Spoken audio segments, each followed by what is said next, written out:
Amici di Gazzetta Regionale, è finita l'Under 17 della Lazio, ha trionfato Grifone di Giovanni Greco. Mister, una squadra perfetta.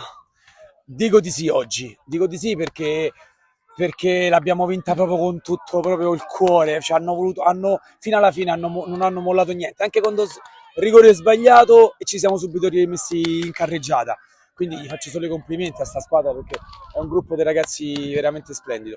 Dopo 7 anni torni a trionfare anche tu, Sì, quante emozioni ci sono dentro di te? bello, bello, bello, vincere così è bello perché ne portavo quella finale persa con la 16 con quel bel gruppo dei Tor Tre Teste del 2008 e mi era rimasta qui.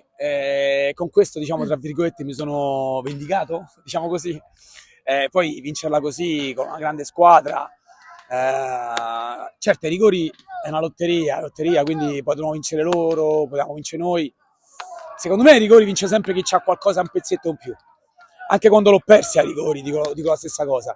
L'anno scorso sono uscito ai rigori perché la Lodigiani c'aveva di più.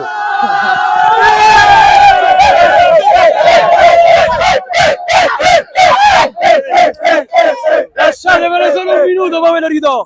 Poi ve lo ridò. Mister, la scelta di far battere il rigore all'attuata. Allora, la scelta di far battere il rigore all'attuata è perché abbiamo fatto diversi tiri, una serie importante e lui li faceva sempre. Ma anche Zuffrano che ha sbagliato, non ha mai sbagliato un calcio di rigore. E l'hai messo apposta. Esatto, l'ho messo apposta, per quello era il rigore che ero sicuro di batterlo. Mi sono assunto le responsabilità, le ho scelti io. I rigoristi, a prescindere se la sentivano o no, e l'hanno battuti tutti bene.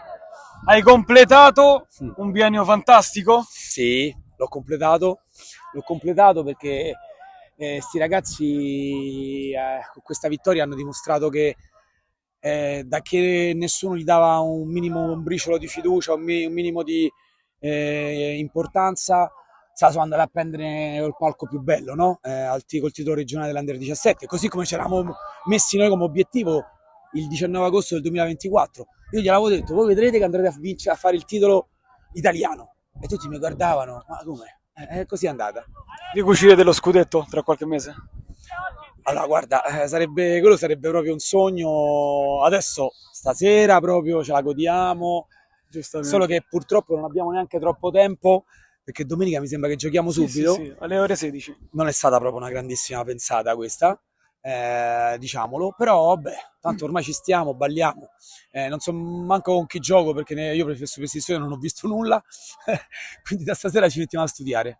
Mister, godila, è tutta tua. Grazie ragazzi, grazie di tutto il lavoro che avete fatto per noi e un saluto a tutti quanti.